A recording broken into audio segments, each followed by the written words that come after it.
everybody. Welcome to another episode of the Universe Within podcast. This episode of the show is being sponsored by my friends over at a company called Real Mushrooms, realmushrooms.com. Sky Chilton and his father, Jeff Chilton. I interviewed Jeff a number of episodes ago. Really interesting guys. I really enjoyed that conversation with Jeff. And it's a company that sells and distributes medicinal mushrooms in powder or capsule form. I was really happy to have these guys come on. I think they're very much in alignment with the values of the podcast. As you all know, a big part of this podcast is about plant medicine, holistic medicine, and I think the benefits of medicinal mushrooms are truly fantastic, and I think there's really a growing body of work that's really showing and alluding to all of the amazing properties that mushrooms have. They sell a lot of different mushrooms, things you've probably heard of, like reishi, chaga, lion's mane, turkey tail, cordyceps.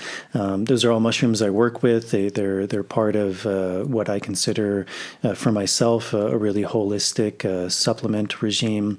And the thing I really love about their company, not only are they really good guys, I think they're really ethical guys, but the product is really amazing. It's all 100% mushrooms. They're organic, and that's really rare. For better or for worse, the supplement industry is highly unregulated, and so often when you get supplements, you don't necessarily know what you're getting. You may be getting some mushroom, you may be getting a bunch of fillers and other things.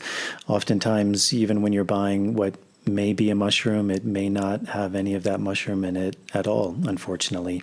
Even some of the big, I think even the biggest company that sells mushrooms, actually it's not the fruiting body, not the mushroom itself. It's the mycelial, which is grown on grain, and then those things are mixed up and then sold in a supplement form. So not only are you not getting the mushroom itself, you're getting the mycelium mixed with grain. So it's one of the amazing things of Real Mushrooms is it's exactly that. It's real mushrooms. So it's 100% mushrooms, organic. So you're getting a really good product. You're getting the actual fruiting body, the mushroom itself, 100% of that. And again, just really great guys. I'm really happy to have them on and supporting this podcast. So if you'd like a really good product, you'd like to start working with medicinal mushrooms, check out their site, realmushrooms.com. And also listeners of this show, if you go to their site, realmushrooms.com/universe, you get 25% off your first order, which is a really good deal. And I think once you start working and tasting their products, you'll really see and feel a big difference. So thank you to them. And I think that's it. And without further ado, here is the intro to the show. On this episode of the podcast, I sat down with Melanie Reinhart. Melanie was introduced to me by a friend of mine, and I was really grateful he made that introduction. It was really a pleasure for me to sit down and speak with Melanie. Melanie is an astrologer, and we got into some really interesting discussions. We talked about her life, her story, how she got interested in astrology, what is astrology, the historical significance of it, how it really fell out of favor with a lot of modern science, but the historical origins of it, the role it plays in myth and mythology. She wrote a really wonderful book about Chiron, so we talked a lot about that, about its mythology, and really just the power of mythos in our lives, and kind of the archetype of Chiron as the wounded healer and a teacher, and how that can really help to elucidate certain things in our lives. So it was a really fascinating conversation. I really enjoyed speaking with Melanie. She has a beautiful voice and presence. I could listen to her talk about myth for hours on end. So thank you to her for coming on, and I hope you all really enjoyed this episode. As always, if you're able to support this podcast, that's a really big help to me. It's what allows me to continue bringing on these guests and doing all the work required to get these these shows out. Patreon is a really good option. It's a website you can sign up for as little as $1 a month. There's different tiers you can sign up for. Those tiers give you different things back, things like early access to shows, bonus material, Q&As. So if you feel like you're gaining something from this podcast, that's a really beautiful way to reciprocate. To all of the patrons, to all of the supporters on Patreon, as always, thank you very much for your help. I very much appreciate it. If you're not able to do that, doing some of the simple things, if you're watching the video version on YouTube or Spotify, but on YouTube, subscribing to the show, turning on the notification bell, liking the video, those things really help with the algorithms, leaving any questions or comments in the comment section. And then if you're listening to this on Spotify, Apple Podcast is still the big one. Also following the show and leaving a starred rating and a short review is always a really big help.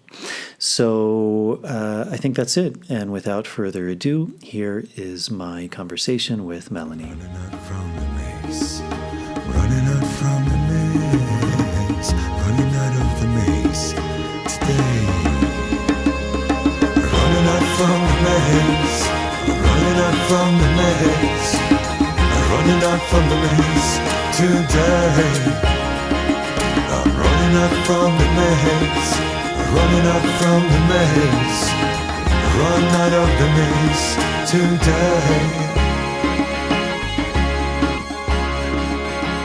Well, Melanie, thank you very much for coming on. We were just talking a little bit before, and you were recommended to me by a friend of mine who's also someone who has worked with me. He's also from the UK. His name is James Robinson, and he spoke very highly of you. And I hadn't heard of you, but then based on his recommendation, I started doing some research. And also, as we were mentioning, a lot of the podcast, one of the main themes is kind of plant medicine and shamanism and esoteric traditions and religion and spirituality.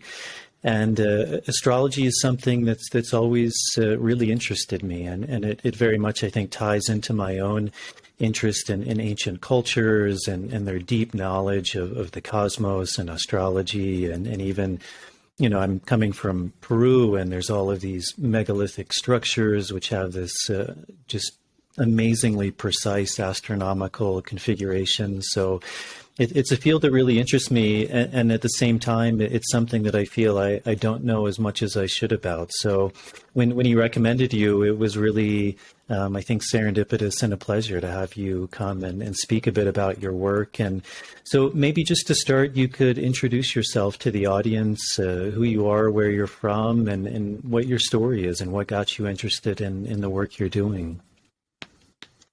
Okay, well, I'm Melanie Reinhart, and I live in the UK at the moment. I was born in Zimbabwe, what's now Zimbabwe. It was Rhodesia back then, and lived there until I was 22. I went to university in Cape Town, South Africa, and then I moved over to England for a variety of reasons. One of which was I wanted to follow the trail of astrology that had presented itself to me at the age of 10. I was off school with a broken arm, and the National Library of Rhodesia, as it was pretty much at the end of our road. So I used to just wander up there instead of going to school, which was great, And I vividly remember that there was just one shelf, about maybe a meter wide, that was called Philosophy, Psychology and Religion. That's the total of the national collection of that subject area, right? Because Rhodesia was a very agrarian type of culture. And so there were, lots of books about mending tractors and planting corn and doing all this, loads and loads of them. But only one on philosophy, psychology, and religion. That said, there were some real treasures on that single shelf, which I started devouring eagerly. And, things like part of the collected works of Jung and Freud and Theosophy and some of the ancient texts like the Bhagavad Gita and all those kind of things. And there was one small astrology book, which very sadly I do not remember the title or the author. But what I do remember is taking this off the shelf and beginning to read it. And having this experience of somehow knowing that there was way more to astrology than what was mentioned in this thin little book. And, at the same time, a real excitement, like having rediscovered something. And so I just memorized all the sun signs. There wasn't anything else in the book. Memorized all the sun signs. And spent years and years just asking everybody I came across what their birthday was and figuring out their sun sign and thinking about the book and thinking about them and just trying to learn observationally, etc. And then the next step on that journey came when I was living in Cape Town as a student, and a friend gave me a copy of one of the books of Dane Rudhyar, who sometimes is called the father of modern astrology. Amazing man. And this book was called The Pulse of Life, and I still have that very same copy. This was when I was either my 19th or my 20th birthday now. And I opened the book and began reading, and it was like an absolute epiphany. Because I just felt, it was so moving, I felt that this man who I'd never met knew me way better than my own parents did, or even than I did. It was just inspirational.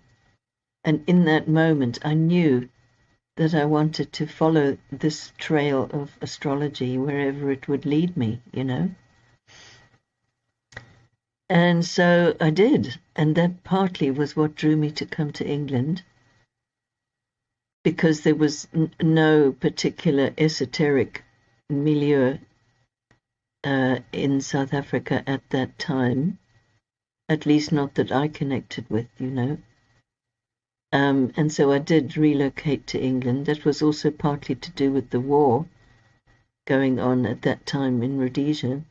And our parents, bless them, they were very keen that me and my sister should at least get a foothold somewhere else, because I think they saw what was coming down the tracks. And so, with their blessing, I relocated to England. And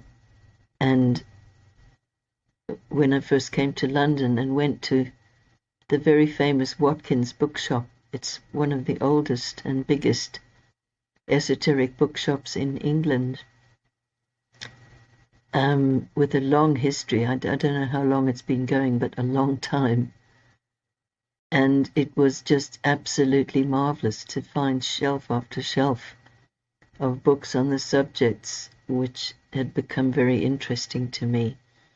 That said, back in those days, that there really wasn't that many books on astrology in print.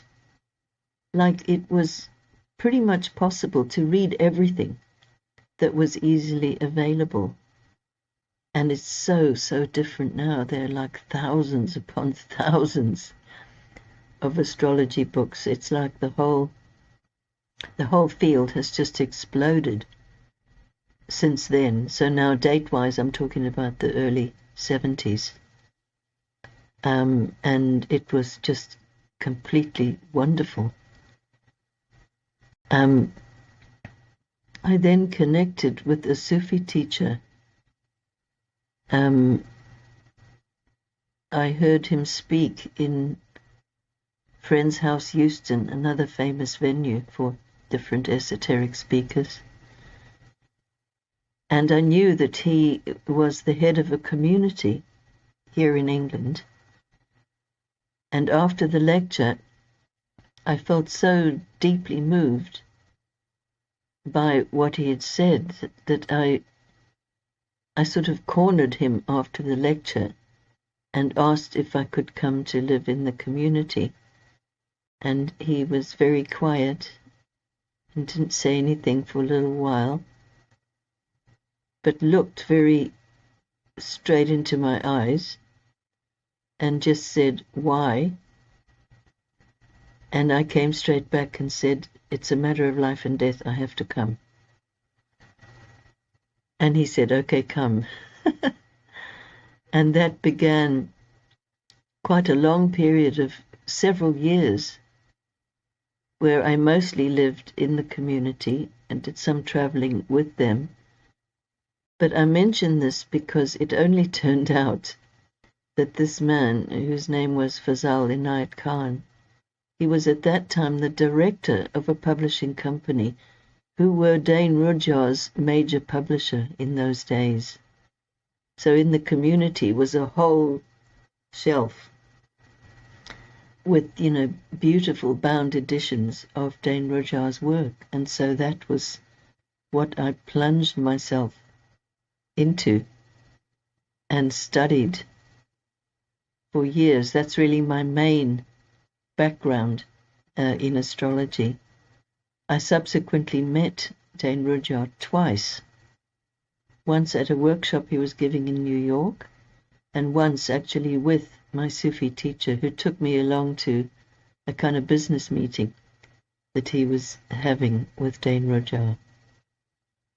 And it was Dane Rudhyar who kind of gave me the shove to go professional with my work. I never made the aspiration or made the decision to become a professional astrologer. I really didn't. I just kept on following this trail, which I found so enriching and which I loved so much to study. And, just gradually, little bit by little bit, I got to the stage of being able to offer readings, but it had never still occurred to me that I would be a professional astrologer. And it was actually Rudhyar who gave me the push to actually do that. So there was a very particular little trail. And, once I realized that and did begin to work professionally, I also I decided that I really needed to get some proper training, because I knew that left to my own devices there were all kinds of things I would never bother with. And to kind of round out my education, I did the diploma of the Faculty of Astrological Studies. So I kind of did things backwards. Did all my own learning on my own without a teacher, without any classes, even up to professional level. And then after a few years of working professionally, I then did all the kind of, more intellectual study of it. And, I sometimes wonder how on earth I would have managed if I had done it the normal way round. In other words, learnt first through the intellect and then tried to apply that. Because mine was a very experiential kind of learning, with observation and feeling and attunement and that kind of thing, rather than going in first at the intellectual level. But people do manage, and they do a wonderful job, but I'm not sure I could have.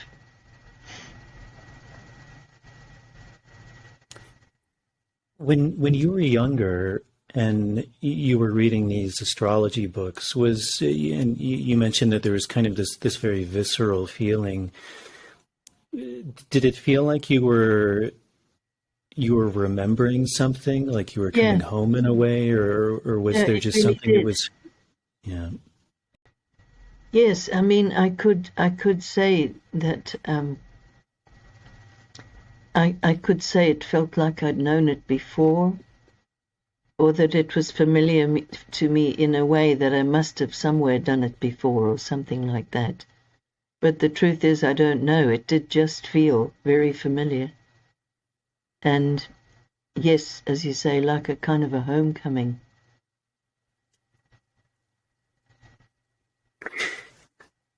maybe to start, if people aren't familiar with astrology, how would you define astrology? Maybe how would you define astronomy, cosmology? I think these are terms that people are familiar with, but also they seem maybe in the general populace not to be so clearly defined. Right. Well, I'm no scholar, but I'll give you my own take on these topics. Astrology it's a very ancient tradition which really studies a human being's life in relation to what's going on in the sky above. And there's the famous Hermetic maxim of as above, so below. I personally like to take that further because, in a sense, it's only through our normal visual senses that we can think of an above and a below. But how I prefer to envision it is that there is like a unified process of unfolding in the cosmos, and we are all participating in it all the time. And the language of astrology and also with its study of planetary cycles can give a very rich potential for the language of describing different experiences. And it also, astrology tends to adapt down the ages to the different cultures within which it's being expressed. And that I find incredibly interesting, because if you compare different cultures, you can see that there's quite a bit of resonance in the imagery and how the constellations are understood and so forth. There's also quite a lot of difference, but it is still amazing how much resonance there actually is. And, during the 20th century and ongoing, there have been some discoveries of new objects. In fact, there's been an explosion of discovery of all kinds of new objects. One class of which I became particularly interested in, and these are called the Centaurs. So they're in the general category of minor planets, and the minor planet Chiron was the first one of that whole genre to be discovered. That was back in 1977.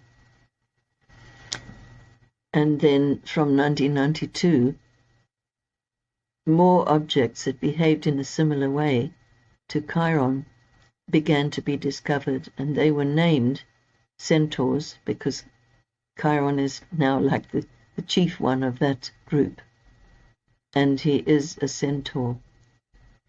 And when that whole explosion of new information was being presented by scientific astronomy, it was referred to as the most significant discovery since the time of Copernicus. Now, Copernicus was really the fellow who revealed to the world that it was us on the earth that were going around the sun, not the other way round. Because for a long time, astrology was basically geocentric, so meaning that the earth was considered to be the center, with everything else revolving around it. And one can see, beautiful medieval maps of the cosmos, very ordered and very beautiful, with the Earth at the middle, and then the different spheres of the planets spaced according to their speed relative to the Earth, all the way out to Saturn, the last of the visible planets, and then different heavenly realms on the edge of that. Beautiful diagrams. And then a whole different cosmology came in from the time of Copernicus, where the sun was known to be the center, with all the planets revolving around it. And so the discovery of these centaurs was said to be the herald of a whole new cosmology, and the most significant set of discoveries since Copernicus. So it was really a big deal. And symbolically, I do find that so interesting, because the majority of astrology now is still using the geocentric model, which, to my mind, that doesn't make it old-fashioned or archaic. It's a wonderful recognition of the fact that, whatever we do with our astrology related to individual lives or even long sweeps of collective history, it's all happening on the Earth. And so to recognize that is to see the heavens and what symbolic knowledge they can offer from a geocentric point of view. So I personally don't have a problem with that at all. Can you speak a little bit more about the history? Even, for example, like in astrology, for example, my parents are American, but I was actually born in Sri Lanka. And even when I was born, they took me, or I guess they took me to an astrologer who did my birth chart. And I was showing it to a friend the other day, and he was saying, well, this is more like the kind of the Eastern way of looking at astrology, and there's the Western way. And I think a lot of people probably aren't familiar as well that, one of the beauties, I guess, about the modern times we live in is we have become very specialized in things, and that's led to tremendous progress.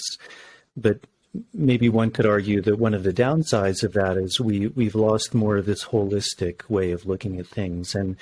And throughout a lot of ancient history, including the Greeks, which I'm sure we'll get into, or like in India, a lot of these fields weren't necessarily separate. I mean, the field of astrology was tied into mathematics and physics and chemistry and biology. I mean, they were all seen as somehow interdependent.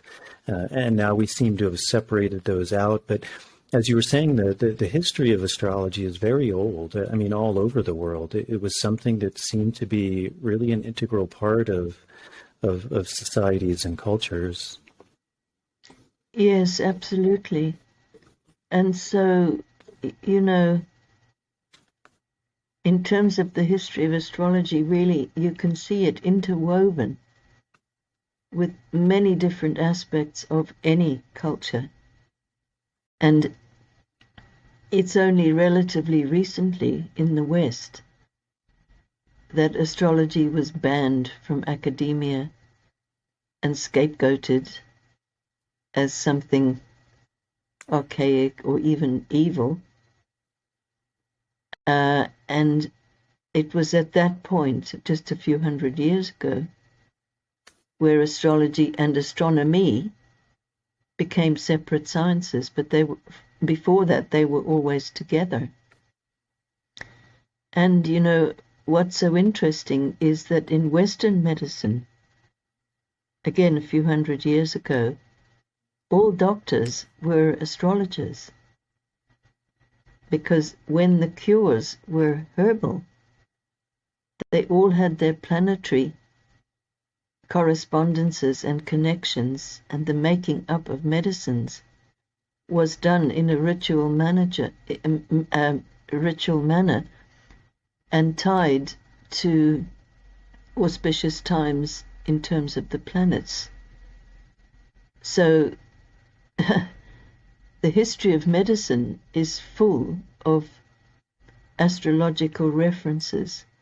And in fact, the Wellcome Library in London has a magnificent collection of ancient astrological manuscripts, because that's where the history of medicine has, that's what it rests on, in a way. Yeah. So when, for example, you were speaking of a number of years ago when they found a number of these, I'm not sure, but because they've been classified in different ways as minor planets or asteroids, but these Centaurian objects. I think one of the things a lot of people have confusion around, and I'd be curious what your take is the symbology versus the literal aspects of these things. I mean, a lot of these are tied, for example, like that story of Chiron or the Centaurs into Greek myth. And even with mythology, I think there's so much either confusion or different ways of looking at that. But in astrology, when someone is speaking about something like the Centaurs or a very particular locality in the cosmos, is there something that's simply only metaphorical or archetypal in that object is embodying certain characteristics where the mythology is alluding to certain properties that can be elucidated within the practitioner or the patient? Or do you think there's actually some sort of energy or something that's actually in that location that's also really relevant, and the mythos is pointing to something that's actually, as you said, as above, so below, that in that time space kind of way of looking at something, that there is something there that's very powerful, that's maybe beyond the mythology as well, if that makes any sense. Yeah, absolutely. You know, one of the things that I greatly love and appreciate about astrology is that whichever way you look at it, ultimately it brings you nose to nose with the great mystery, which can't be explained. And that's not a way out of your question, but that's the truth. As a practitioner, I mean, people can headbang for years trying to understand astrology and maybe finding the way that they think is correct and truthful and all the rest. But in practice, particularly working with the soul and the human journey in life, it will always bring you up to the mysteries, you know? And so in terms of, you know, looking for a foundation of astrological understanding, in my experience anyway, it's always a mixture of different things that speak to different levels of our being, you know? And sometimes the astronomical symbolism is breathtakingly literal. It is so with the Centaurs, just extraordinary. And sometimes it's not so obvious, but, you know, if you contemplate it, you'll get there, kind of thing. I've also had experiences with the planets where it truly was as if there was a being behind what we call a planet or a centaur or an asteroid or whatever it is, that there really was somebody there. And that those beings, they can speak. So, you know, a few hundred years ago in that cosmology, the planets were considered to also be spirits which would then, in the magical tradition, they would then be conjured for various purposes. My experience has been similar but different.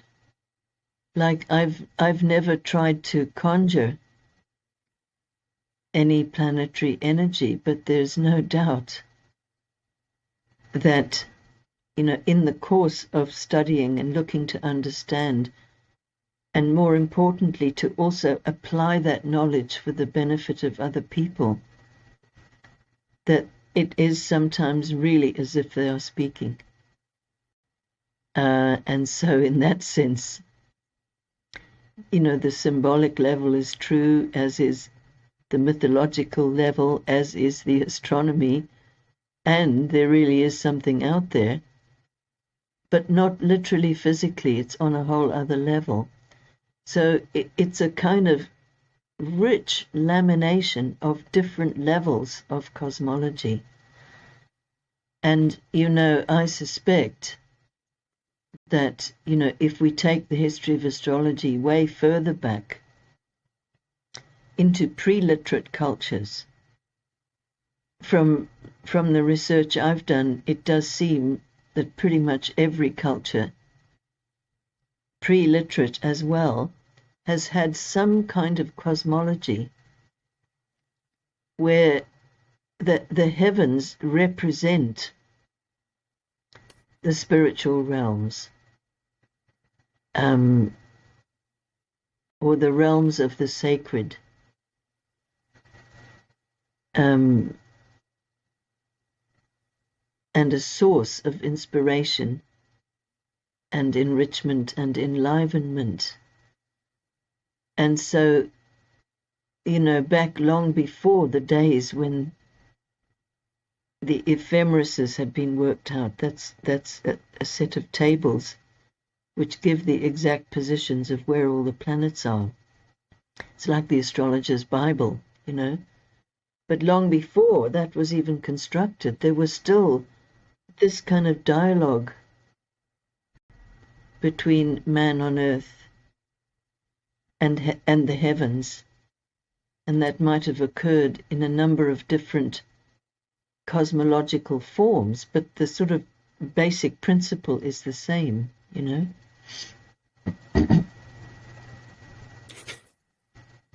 Do you think astrology began to, in more of the Western world, fall out of favor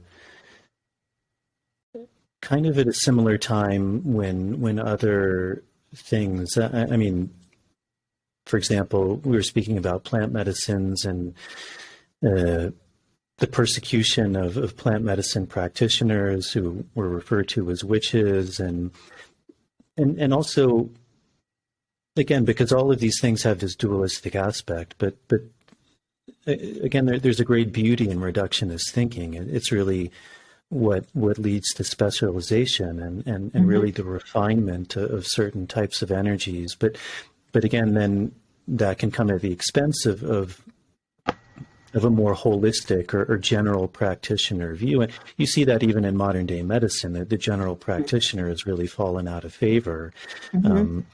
I practice Brazilian Jiu-Jitsu, which is a martial art, and a number of years ago, I broke my nose, and I was just outside of Times Square in New York City. So, some people would argue this is like the epicenter of the entire world. And I went to the emergency room, and they weren't able to set my nose. And this is in probably the biggest city in the U.S., one of the biggest cities in the world. But because there wasn't a specialist there on call, there was no one in this gargantuan hospital who could set my nose. So it was very fascinating in that way. But getting back to astrology,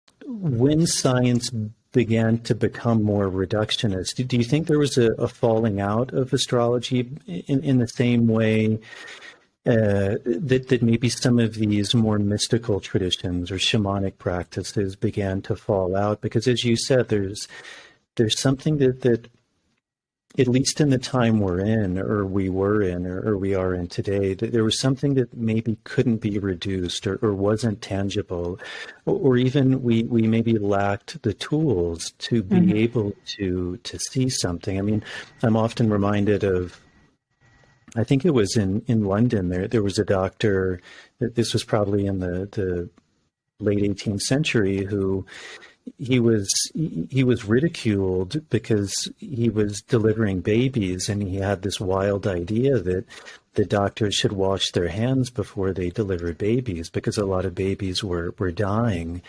And he was ridiculed because he's, all the knowledge at the time was saying, well, what, you believe in these, like, these things that you can't see, that are in your hands, that are causing infections of the baby. Yes.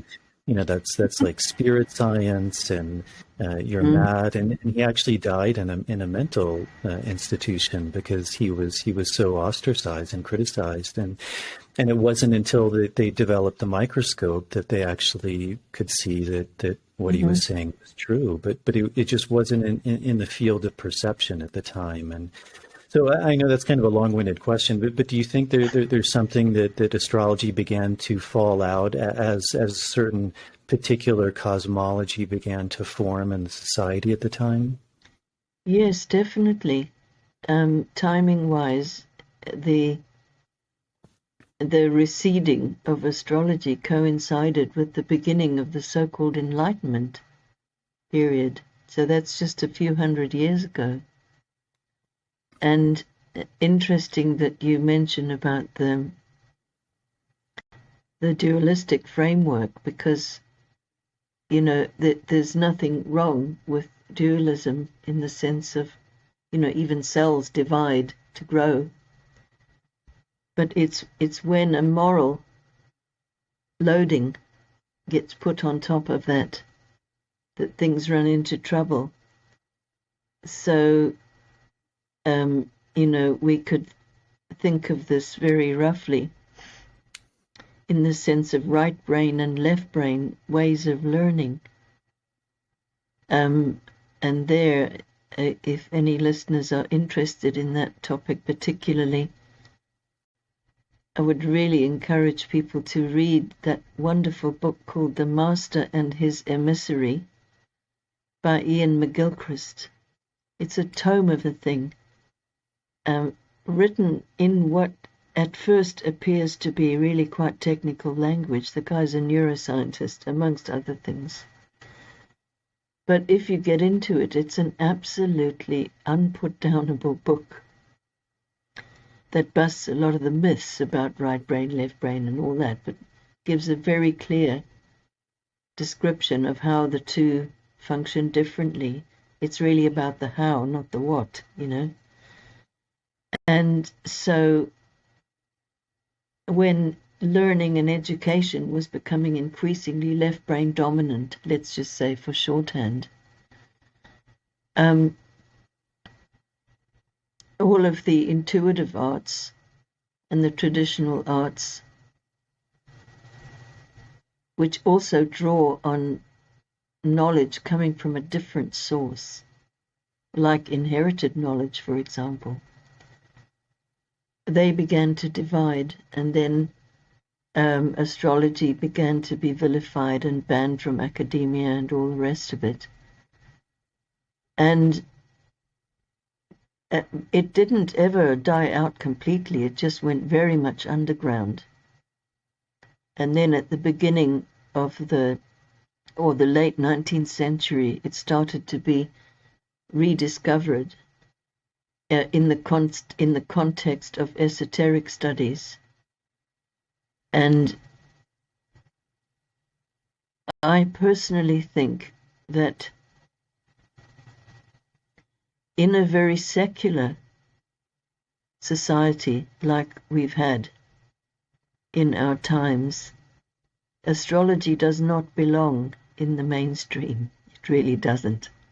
And now we could say it's almost mainstream just because of the explosion of activity in the field. But I don't believe that it belongs in the mainstream. I believe it belongs in the the underground or the alternative cultures, because of this very different way of using the mind, at least in practice. Now, the field is big enough to be able to encompass very scholarly types of people as well. We've got lots of them in the field of astrology, which is marvelous, really. And there are even now university courses which specialize in the study of astrology. Now, that's not the same as training to be a practitioner, but it's a very rich and, I believe, necessary foundational thing that people can study if they feel drawn to do so, you know. But in my feeling, it is a living tradition. And it's one, like many living traditions, it's one that comes alive the more you work at it and the more you actually practice it. So I remember the astrologer Richard Tarnas, who's written some very famous books now, sort of bestsellers, not just within the astrology field. And his most famous one, I believe, is Cosmos and Psyche. And he and some colleagues are doing some amazing webinars, which you'll find on YouTube. But I vividly remember, and this is now from a conference in 1994, where a young woman, obviously a new-ish astrology student, and was obviously feeling somewhat overwhelmed by the incredible range of different techniques that one can apply and different approaches and so forth. And she was basically asking the question of, well, how do I know what to work with, you know? And I'll never forget Richard's reply. He said, in astrology, meaning applied astrology, not scholarly astrology, you can only work with what is burnished into your soul. In other words, it's our inner connection with the material and the field that enables us to do what we do, really. And there's no kind of direct, infallible formula for getting that. It's not something which can be got. It's something that comes by grace in response to the love and the dedication of the student. And not only the student, I think that's true of someone immersed in astrology for their whole lives.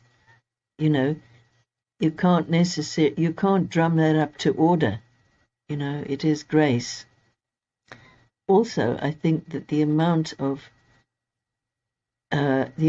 knowing and knowledge that is revealed is really according to need, because we do now live in the age of information, or some people say it's the age of misinformation.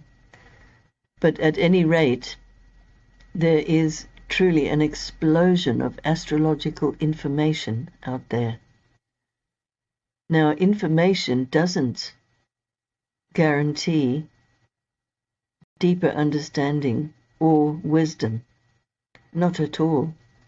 So information can leave one, you know, with one's head buzzing with all kinds of ideas flying around in it, which don't really go anywhere, don't really connect. And so there is, an ancient esoteric principle where, you know, inner knowledge is granted on a need basis. So if there are things we don't need to know about, they won't be shown to us. And yet if we approach astrology sincerely with a wish for clarification or inspiration or guidance, it will come. And it's something which comes to some people very easily and naturally, and I like to imagine those people have done it before, like in another life, and so forth. And yet with others, it takes a lot of study, like years and years of study and hard work, to get to that point where the wisdom stream is opened, so to speak. So it's also a very individual thing, and people's individual relationship with the whole field and what it means that's very important. So in many ways, it's difficult to generalize about it. And also, even though there's an increasing number of ancient texts which have been translated from the original language into English,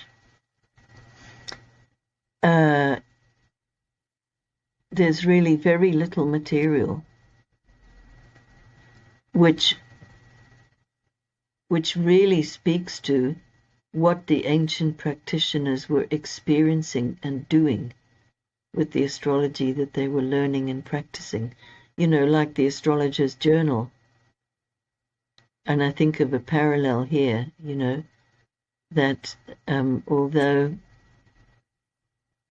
many fine astrologers have written many fine books, which will live on after they die, in truth, we won't really know exactly what was going on in the inner worlds as they were learning and as the wisdom was coming to them, And so, to go back to what I said before, it's like pretty much if you pursue the understanding of astrology in pretty much any direction, you get to the edge of the great mysteries, which can't be explained very easily. And in some ways we could say they're not meant to be, because explanation, that's a very left brain activity, trying to get something into order or to make sense. But the way that the knowledge of astrology touches us can be so much more than that, So I hope that's helpful. That's just some of my own experience. Yeah, it seems like one of the fascinating things about astrology is, at least in a way that many people use it, is this beginning to understand someone as an individual, their place in the cosmos, depending, based upon when they were born, what the energy of that time was.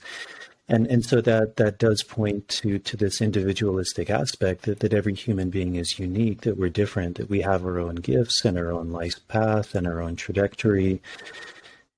And I can see, very well how you're speaking, that especially with a lot of these paths that may be considered more shamanic or mystic, it's difficult to necessarily have a defined path because you are entering into so much mystery. Yeah.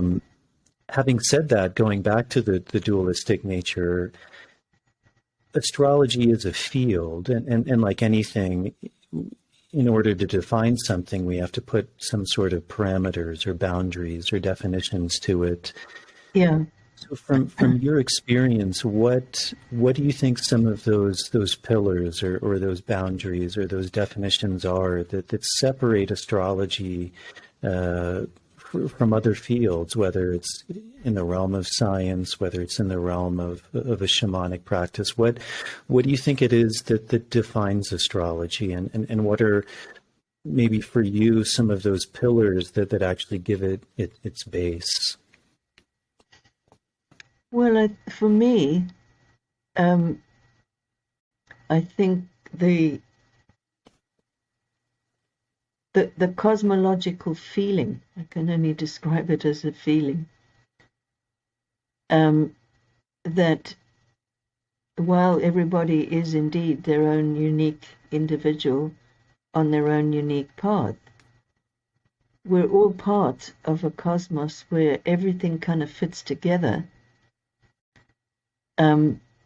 in a way that can't really be totally simplified or ordered. But that's why I call it a feeling. And so within that, there's, an enormous, maybe infinite variation of the individualities that are existing within that cosmos. And so, the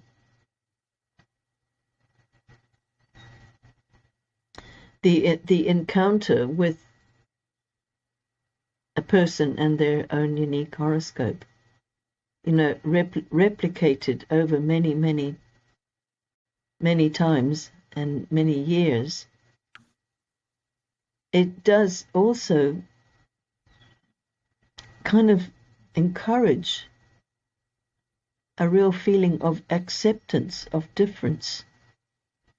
So it's not that, we all live in the same soup and we are the same soup, so to speak. We all live in the same soup, but hey, it might be full of carrots and potatoes and beans and all sorts of different people. And time again, I've seen that, for example, if someone is having a difficulty in a relationship, be it with a wife or a child or a husband or just between friends, taking the astrological view can really open up some space. And there's the metaphor of space again. It opens up space around things so that insight can arise naturally. Because there are many higher states of consciousness which require the element of space. And indeed, in the Tibetan system of the 5 elements, they consist of the 4 ones that we usually think of in the West, earth, fire, air, water, plus space. And that's not meant as literal space. It's a quality of energy, like a vibrational field, which is actually foundational to all the rest. And some connection with the quality of space, which we could just define as a kind of a kind of aha space, which is deeply relaxing and deeply clears the mind. Some measure of that is necessary for other kinds of insights to arrive by themselves. And that's what happens very often when the astrological view is embarked on as applied to a specific person or a specific situation.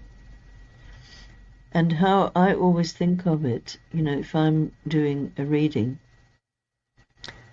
is that it is a trialogue, so to speak. So it's a dialogue between me and the person whose chart I'm reading, and astrology. And so leaving space, as it were, for insight to arrive in an organic way, often within the person whose chart I'm reading. To me, that's actually preferable. And it does open a very rich space for people's understanding to come forth by themselves. That's how I see it. So when you started working as an astrologer, how would you describe that work? What is that? What does that look like? If someone comes to you, how would you say it looks to them, and how would you describe what you're doing? So that too is difficult from the point of view that people come to visit an astrologer for a whole variety of different reasons. Now, I don't really work with people who are looking for me to prove something to them, because that just goes nowhere. And, that almost never happens. Some people have very specific themes that they want to explore, and others don't. increasingly there's now a whole cache of people who, down the years, have found their own way to seeing how incredibly useful astrology can be in terms of understanding things, also in terms of planning stuff. If you know what the planets are up to, you can sometimes make wiser choices in terms of what you schedule, what you choose to do or not to do, and how you run your life. That's very exciting to me. And that is now a knowledge which is filtering strongly into the collective, which is wonderful. There was a time when, even printed, long before the internet, even printed diaries didn't even show the moon phases. Some did, but it wasn't standard. And now it totally is. And of course, there's loads of websites that give the astronomical details that one would want. And also there's websites that will give you astrological tips about it as well. So once you have a basic idea of how to engage with the lunar cycle through the months of the calendar year, you have an absolutely wonderful tool at your fingertips that you can make direct practical use of every month, for example. So, by extension, there are some people who will, once in a while, when they feel the need, they will want to look more deeply at some of the other patterns also going on in their life process. And that's very common now.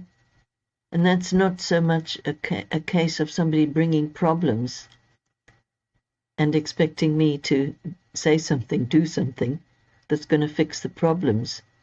It's more an exploration in which life situations are discussed or addressed and so forth. But the specifics of why people would consult an astrologer can vary hugely.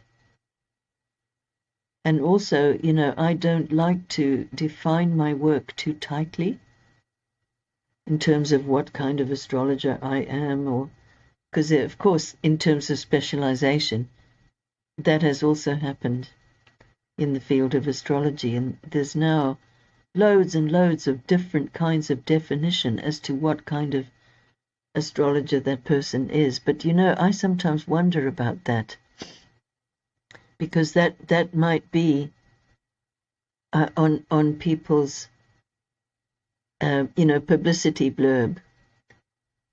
But I think that the human soul process is the human soul process, and it doesn't really care about the definitions of what kind of astrology somebody says they're practicing. And so it's the person and what they bring that will also dictate how I would work and the manner that I'll go about speaking about the chart and so forth,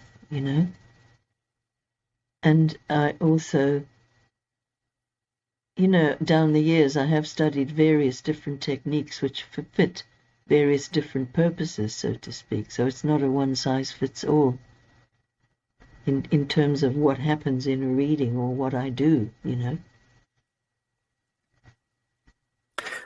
One of the books you wrote was about Chiron, which was discovered a number of years ago. Maybe you can speak a little bit about that. And then one of the things I'd really love to get into is the mythology, the mythos and the power behind that. And Chiron seems to be something, I think, that could be a really great example of the power of the myth, of the symbology, of how it relates to the astrology, to maybe even the times we're in. It seems like there is so much there in the mythos, and I think a lot of times we take these things almost to be silly stories that we're just told to children, but there's so much knowledge there.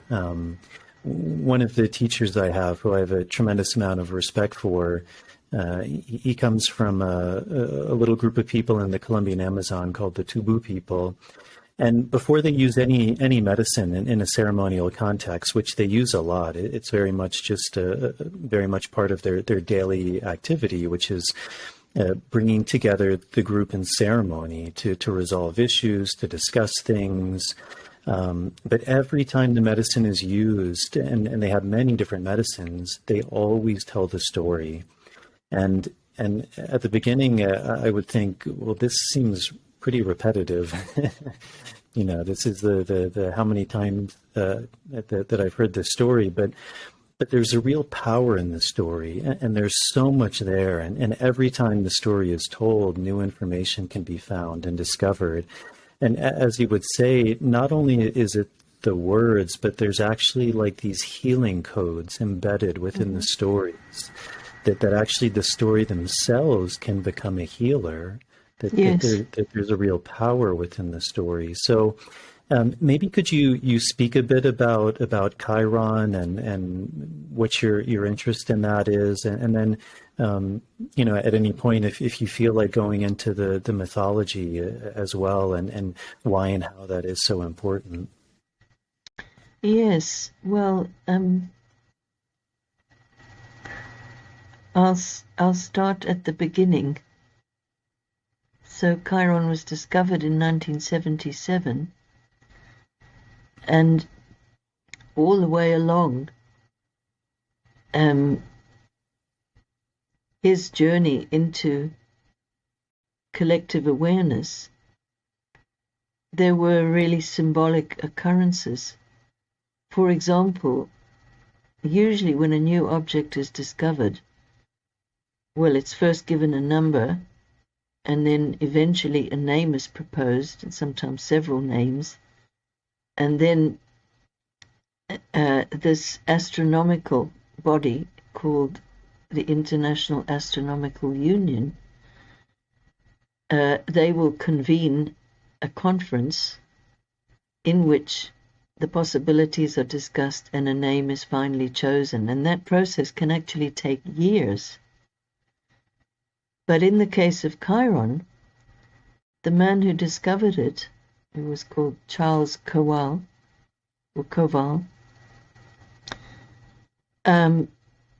in terms of where it was discovered in between Saturn and Uranus.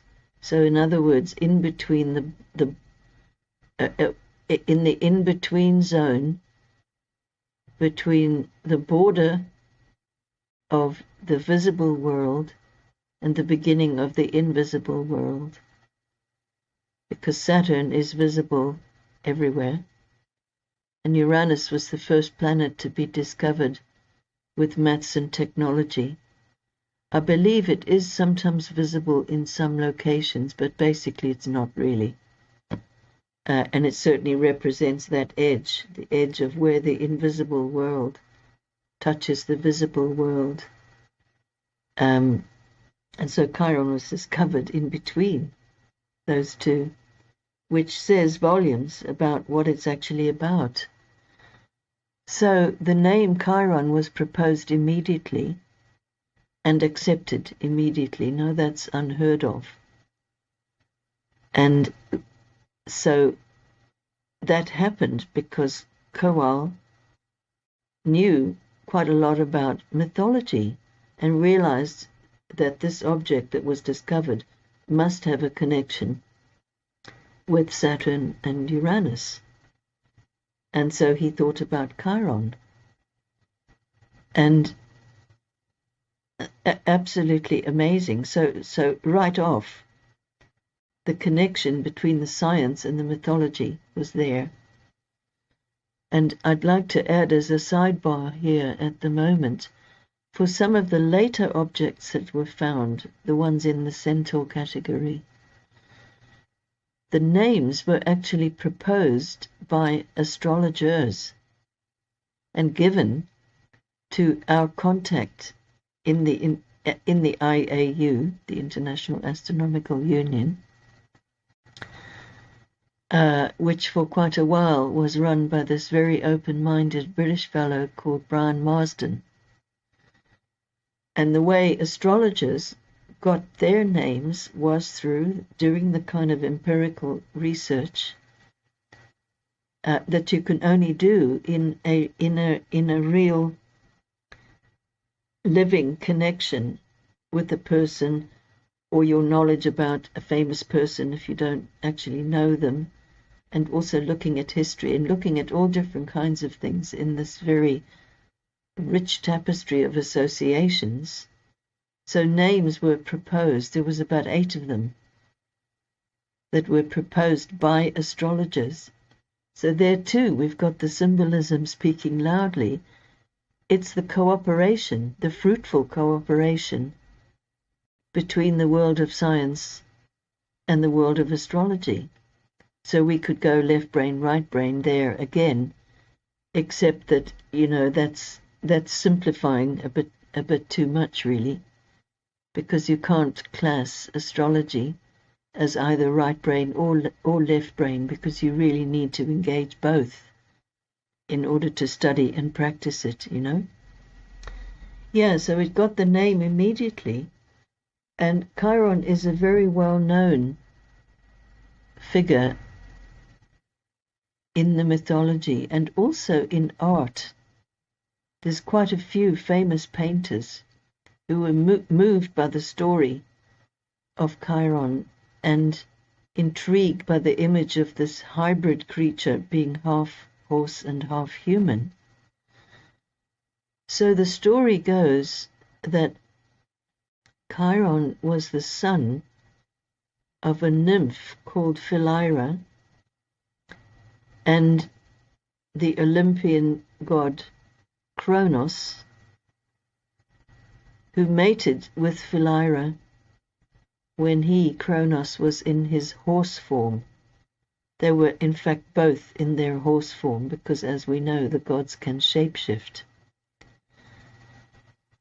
So when Chiron was born and came out as half a horse and half human, his mother Philyra was completely horrified and saw him like a monster and prayed to the gods to be made into anything other than what she was, namely the mother of a monster. And the gods duly obliged and changed her into a linden tree, which in Norse mythology is associated with divination. So Chiron was abandoned at birth, and in the time-honored manner of myth and legend, he was found by a shepherd and, in this case, taken to the great sun god Apollo, who actually fostered Chiron. This too has an astronomical parallel, because so the theory goes in scientific astronomy at the moment, these objects, the centaurs, including Chiron as the chief of the centaurs, they were pulled into the solar system, perhaps at different points along the evolution of the solar system. They were pulled in from what's called the Kuiper belt, which is like a great ring of matter outside the solar system. That was discovered in 1992, along with the second centaur to be discovered. And they have very elliptical orbits. So it's as if the orbit expresses a sound of longing and desire to get to the light. If you translate an elliptical orbit into sound, it would make a sound like a police siren, sort of. So like emergency, blue light flashing, etc. So the theme of an emergence or a deep longing for the light, because the sun is the center of the solar system, longing for the center. And so after Chiron was abandoned and fostered, he was trained by Apollo in all kinds of different arts and skills, including medicine, archery, survival skills. And in fact, Chiron became, in turn, the kind of foster father or mentor to, well, pretty much any Greek hero that you can name was fostered and mentored by Chiron. So there was a sense in which Chiron was able to train them in the gifts and skills which would help them fulfill their own unique destinies on their own unique journeys. So there was at one stage a great battle, and during that battle Chiron was wounded in the leg. In some versions it's the thigh or the knee or the ankle, but it's always the legs, in other words, the animal half.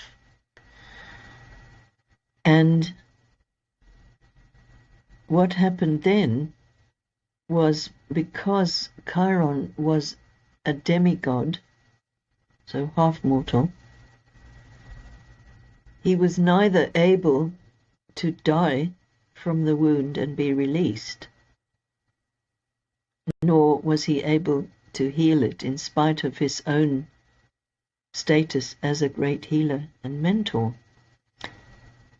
So in one of the classic versions, it said that he lived 900 and something years in a state of perpetual, profound agony, not being able to find the way to cure his own wound, and yet persisting with his destiny to mentor all these heroes and bring healing and kindness and so forth.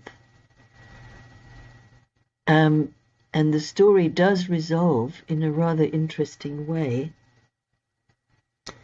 in that Chiron changed places with Prometheus. Now, Prometheus is famous as having stolen the fire from the gods. But if you look a little deeper into that story, as with any story, there is way more nuance in it. And so the reason that Prometheus stole the fire from the gods was because he felt morally obliged to take the fire back, because it belonged to all humanity, who were like the protege of Prometheus. And so he stole the fire, got busted, and then was tied to a rock. And every day this creature called a griffin would come and peck out the liver of Prometheus, and then the liver would grow back and the bird would come and peck it out again. So a horrible image of eternal torture. So Chiron elected, almost like a destiny swap, with Prometheus. And that's like a kind of process whereby in a healing process, sometimes the healer has to truly walk in the moccasins of the one who was seeking the healing. And that's a very powerful metaphor for empathy. So with the empathy that Chiron showed for Prometheus, they were able to kind of change places, in the sense that the result was that both of them were freed. Chiron was free to die, and thus to be immortalized in the constellation of Centaurus, and Prometheus was allowed to go free, on condition that he wore a crown of willows that reminded him of his period of enchainment. So there are so many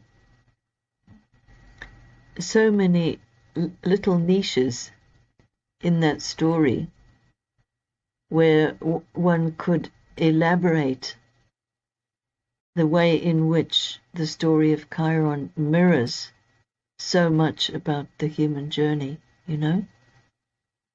Firstly, there's a sense in which the feeling of abandonment at birth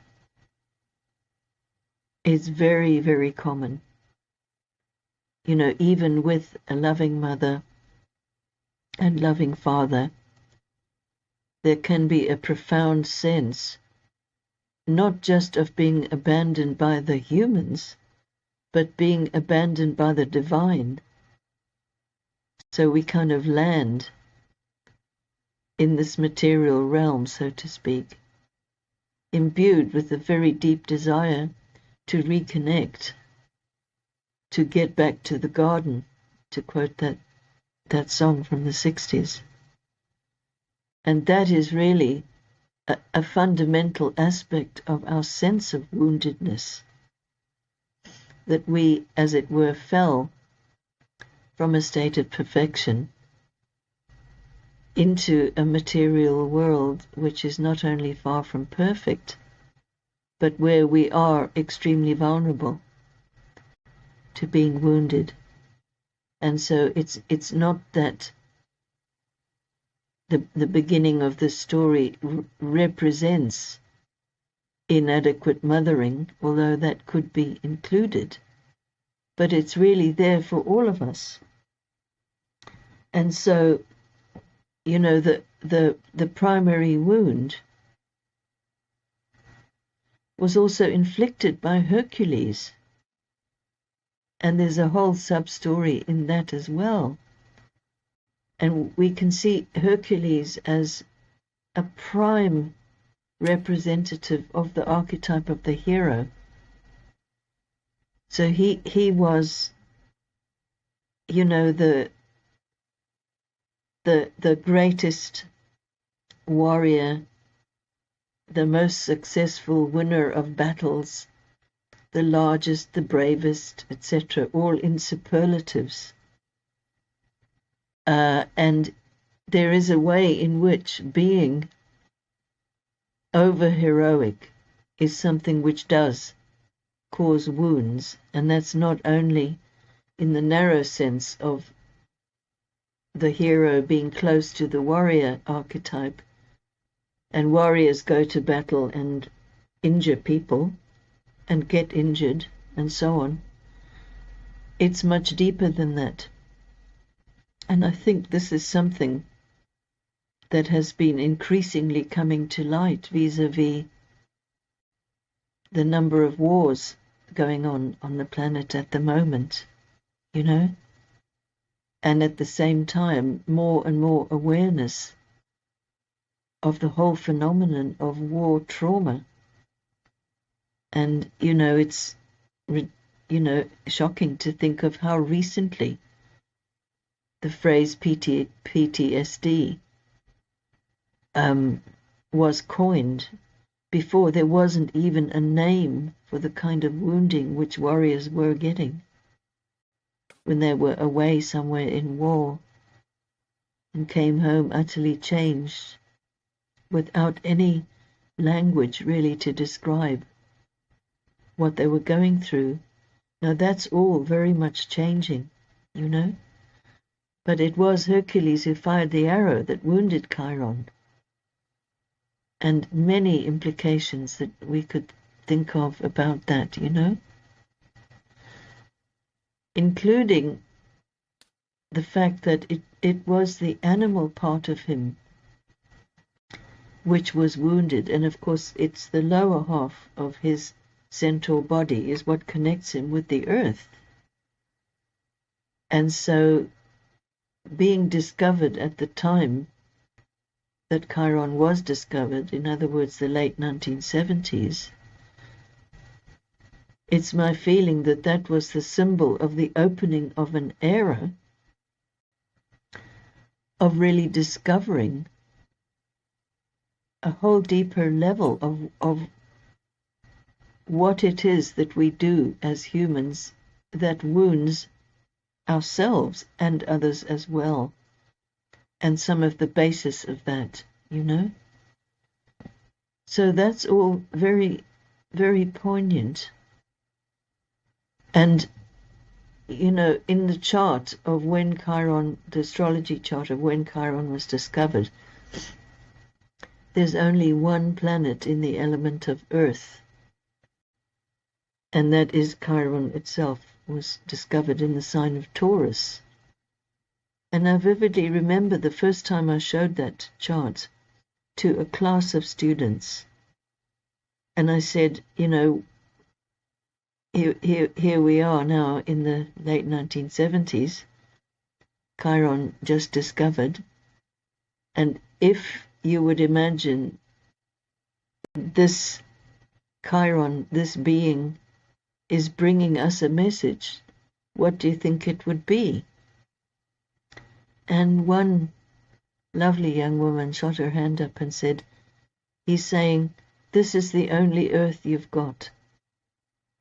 And there was just this hush in the class, because that was back in the days when some of the more shocking and really pointed books and speakers and so forth along the theme of our ecosystem and how we need to stop damaging it and so forth. That was all just really in the beginning stages. And now that is really mainstream in terms of awareness, and it absolutely wasn't back then, but it was coming, you know. And in a very literal way, the whole phenomenon of animal communication has absolutely developed since Chiron was discovered. Not that it began then, because obviously loads and loads of people who work with animals have had that since time immemorial, but it wasn't necessarily named. It was just a kind of invisible part of the job, you know, but that's been named now, and it's like accepted, and even it's mainstream that there are people who can communicate with animals. Like if a pet is distressed and the owner cannot figure out what's going on, you know, maybe the little creature's already been to the vet, nothing wrong, etc., but there's something agitating the pet. And an animal communicator will very often be able to communicate directly with the little creature and ask what is wrong, or if there's anything that they need, and so forth. And you know, that's just accepted now, that there are people who do that. And also, crucially, I think people have been becoming more and more aware collectively of the depth of wisdom that has been lost or suppressed or disrespected or denied on the part of indigenous people all over the world.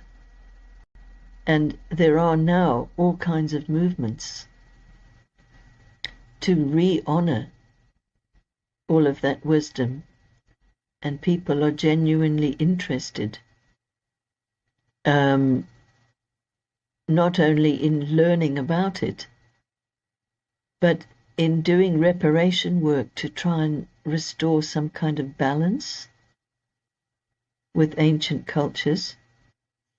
And also, there is a way in which the centaurs refer us to our own ancestry. The first picture that I saw of the Kuiper Belt was in New Scientist magazine. That was 1992. And the caption read something like, described these centaurs and also the whole Kuiper Belt as the pristine remains of the origins of the solar system. And when I read that, I went, kerflash. Then maybe they also symbolize our own connection with our own pristine remains. And when I had that flash, it seemed to me that the notion of pristine remains was not only referring to our ancestors, but our transformed relationship with those ancestors, so the pristine remains.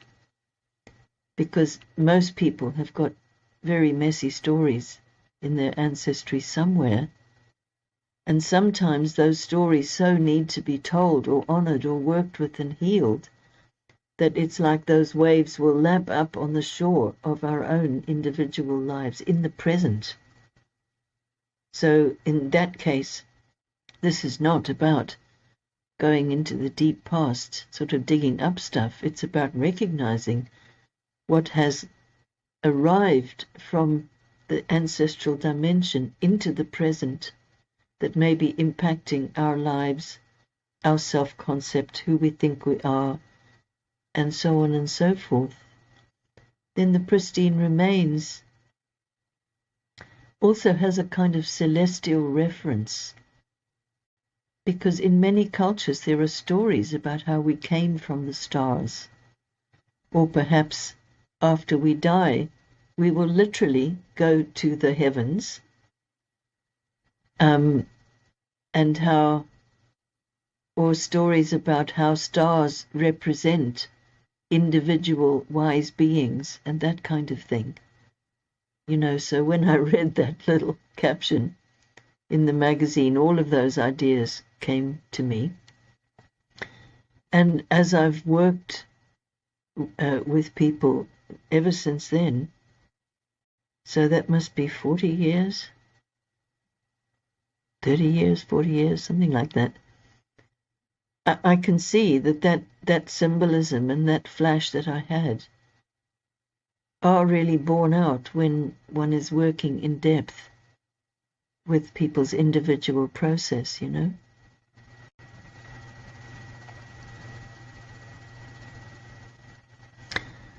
Then also part of the story of Chiron is that he had a wife called Chariklo. And there's very little material about her in the classics, in the mythology, which makes it all the more intriguing, because then we don't even have much of the mythic story to go on. We've only got a few details, and then astrologically speaking, it's down to observation again. So that's what happened when I connected with Chariklo, the wife of Chiron. It suddenly occurred to me that in the 900 and something years that Chiron was kind of dragging himself around in mortal agony, as well as fulfilling his function as the great healer and so forth. I thought to myself, well, somebody must have been looking after him. Who was looking after him all that time? And I thought, well, you know, maybe it was his wife, Chariklo. And then I had a number of experiences, and this really was like the being of Chariklo.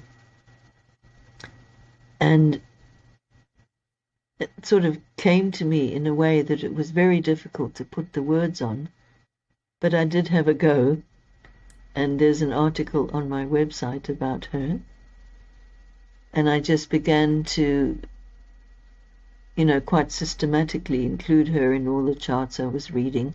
I also looked back into my archive of people for whom I'd read, even decades ago, and that was how some of the themes kind of came to me, because I could see them actually working in people's lives.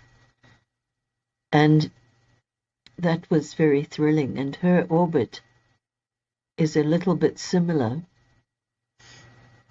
to Chiron, except that the orbit of Chariklo does not go through the orbit of Saturn, as does Chiron. So she stays nestled in between Saturn and Uranus, which has its own rather charming symbolism.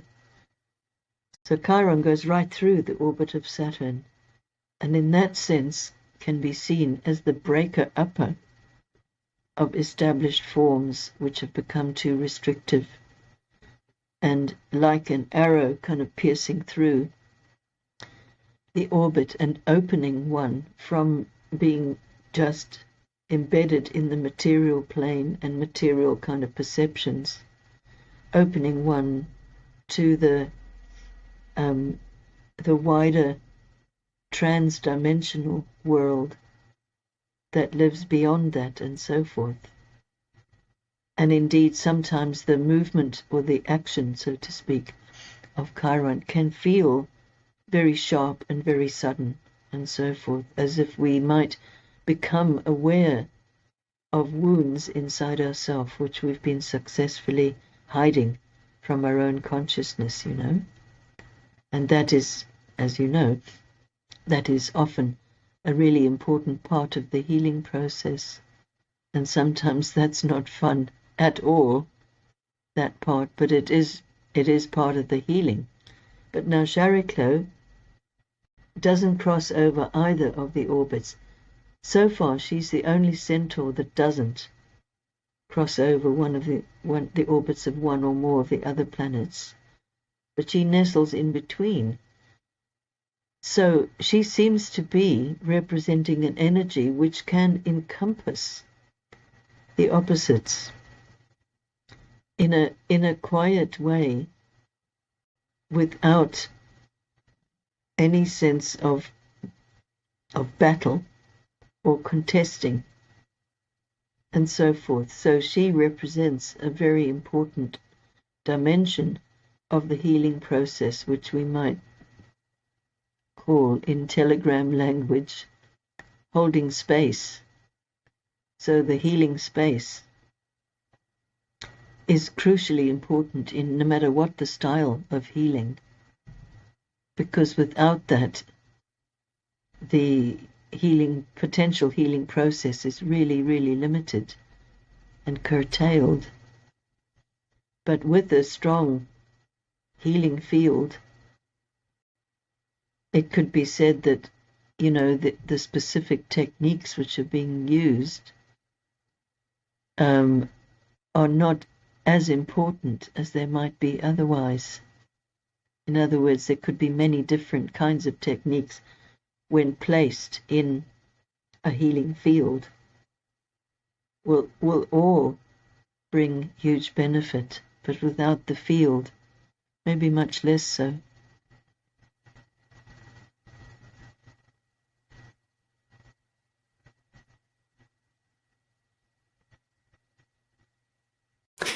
Yeah, beautiful. It's an interesting story for me as well, because even my namesake Jason, I believe, yes. Chiron was his mentor. I think some people even say like his adopted father, that he was raised and taught by Chiron. Yeah, exactly. And so there you are mentoring others now. It's a very, I find it a fascinating image as well, because it seems to allude to something that for the Greeks was very important, and I think again, as we were mentioning, kind of this more reductionist or specialized way of looking at things, something that they really valued, which even in our cultures, I think up until very recently we did. I mean, even this idea of like a liberal arts education, the idea was really to be exposed to all of these different ideas, all of these different fields of study, because that's the Enlightenment came in seeing things from different sides, and that archetype of Chiron really seems, you know, he was a doctor, he was a shaman, he was a scientist, a mathematician, an archer, and a musician, hunter, a musician, a philosopher, and kind of symbolizing like the idealized man. I mean, much in a way of like Leonardo da Vinci or Pythagoras. Absolutely.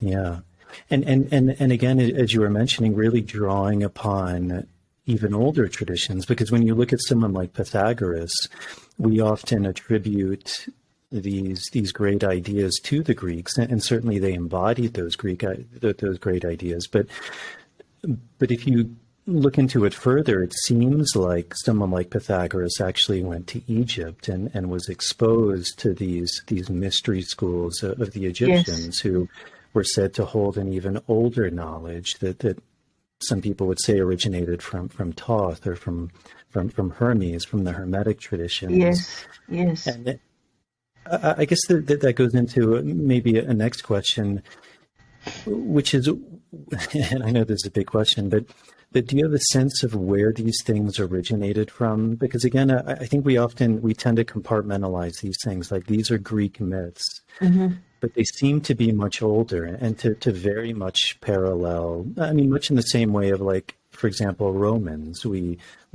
have all of these stories and myths, and yet they seem to be parallel and built upon older Greek myths, and those seem to be built upon older Egyptian myths. And according to Egypt, however you want to look at that or how far back that goes, that seems to be built on someone who wasn't necessarily Egyptian per se, but who came and taught all of this wisdom, this knowledge.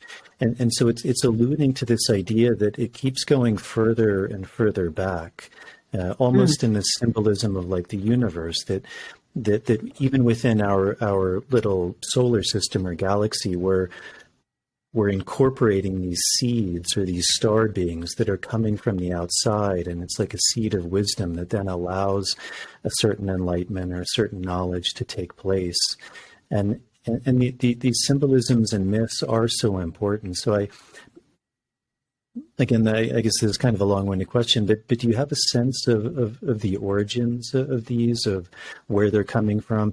Much like you said, which I think is very acute as well, this idea that in many of these indigenous cultures, they speak about wisdom or higher intelligence or beings that actually came to the earth from the stars, whether that be like Sirius is a very common story. You have that in certain parts of Africa. You have that in the jungles of the Amazon. I mean, very interesting. Of all the stars, all of the almost innumerable stars that you look up, many of these cultures were pointing to this very specific star and saying, this is where this knowledge came. It transcended the 12 dimensions of time and space. In the jungle, they would say this primordial anaconda canoe, and it brought with them actually these plant medicines, and they would say that the reason for that is because humanity was suffering, and that these plants were gifts from the gods, so that we as humans could remember who we are and where we came from, so that we could dream like God dreamt the universe into creation. So it seems like there's these seeds, these memories that are there imbued in these cultures that we seem to have forgotten. And so if you have any sense, I guess, of your own exploration or journey, like where is this knowledge coming from? Well, I think that, the contemporary interest in outer space can be fruitfully paralleled by thinking about inner space. If we on the level of that duality anyway. And so I think that while the going back and going back and going back to try to find the origins is a fascinating process, I don't believe that one will ever get to the true origins by doing it that way. Because I think that if one would dig down deep enough within one's own being, one's own self, the sense of origin of those transpersonal dimensions is there as well. So it's not back in the history or out in outer space. I mean, it's there too, but that's not the only place. So as to the sense of source, I would struggle to put this into words, but I would say something like there is a primary source of light and wisdom and love, in which is reflected all of our human experiences, sometimes of the exact contrary to those qualities, and of course many more qualities, but there is a sense of an inner source, not only of my life, but of life in general beyond that. And so I guess that interests me more than the endeavor to find a source somewhere back there in ancient times or somewhere out there in outer space. This reminds me of a story which is in one of the books by Khalil Gibran, and it was told to me by a friend. And I hope I remember this correctly. Yeah, there was a traveler who came by a temple, and he wanted to see the wise man in that temple. So he was duly taken to the wise man, who turned out to be blind. So the traveler was a little surprised, but he asked the man, "How long have you been blind?"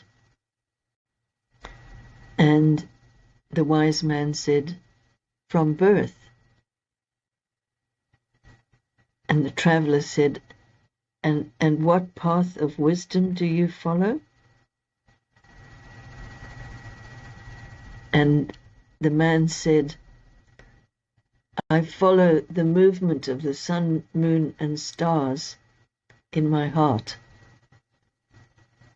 Because obviously he couldn't see them with his mortal eyes.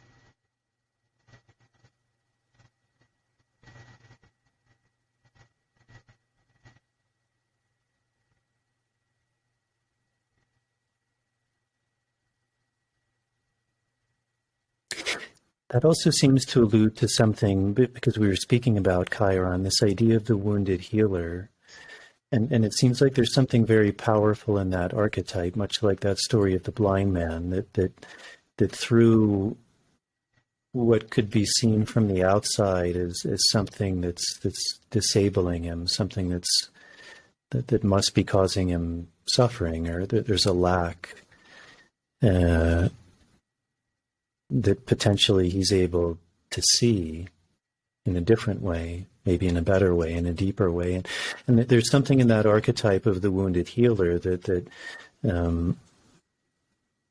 you see it all over the world. I mean, even in like Buddhist philosophy, it's this idea that there is suffering, and that the Buddha's transcendence was he actually had to come face to face many times, constantly, in many different ways of his own suffering, his own mind. And his ultimate enlightenment was sitting under this tree, which is very symbolic as well, and kind of transcending the different dimensions of his mind, all of the things, in a way, all of the, as you said, the contrarian things, the things that were holding him back in order to find what he was actually looking for, to be able to see. And often, you were mentioning this idea of not only the wounded healer, but also these kind of symbolisms to other shamanic paths, which there does seem to be this emphasis on suffering or darkness, or in a Greek mythological way, like the underworld. That it's very common that these heroes, or these archetypal qualities within us, we have to venture to the underworld, or here in the Peruvian Andes, they speak about these three layers of reality: the Ukupacha, which is the underworld; there's the Kaipacha, which is this present state; and there's the Hanekpacha, the heavenly realm. But it's also alluding to, like, we can't ignore the underworld. We can't push it aside. That it's an integral part in that triad. And that it seems like part of that wounded healer's journey, which Chiron is alluding to, is very much pointing to that there is something that needs to be gone into in that wounded aspect. Yes, it's a kind of a calling, really. A calling to explore and understand deeper realms of ourselves, I think. And in that sense, it can bring a sense of renewal as well as the underworld often does. Because if we think of it literally, underworld is under the ground, which is where bulbs and seeds live until it's time to sprout up above, And I sometimes feel that progressively,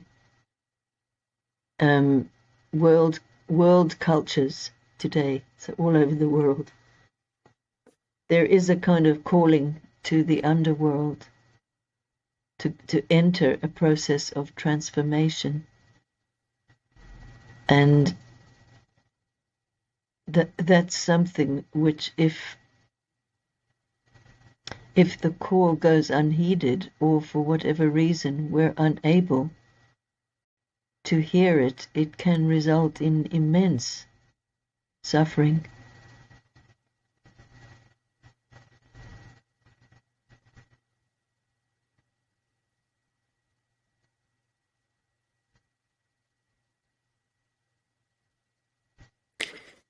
You also mentioned some of these other fields that you were interested in when you were talking about your childhood and your training, things like Jungian philosophy, theosophy. Do you find these are important tools in your work, kind of giving you maybe a different language or a different worldview to kind of see things through? Yeah, I mean, in my actual hands-on work, I try to pretty much adapt my language to the person that I'm speaking with. So I don't have a kind of stock-in-trade language or cosmology that I kind of inhabit and always use, kind of thing.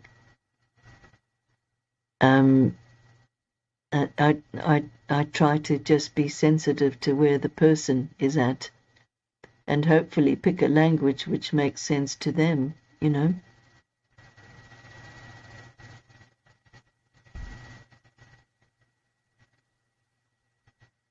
Which is quite important, which I think often we overlook, that in order to really be able to help someone, we have to be able to speak a language that resonates.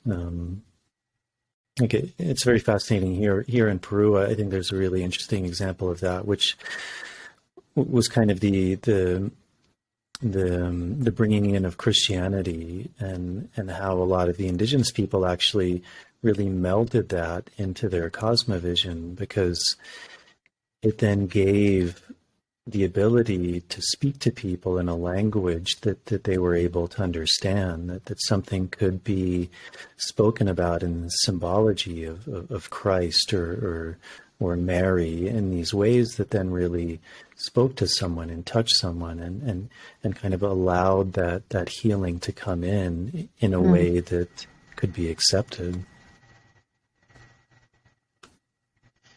Yes, where I come from in Africa, there was a large number, and still is, of syncretistic religions, meaning indigenous religions that became melded with one or more of the religions of the colonizers. And some incredibly rich hybrids resulted from that, you know.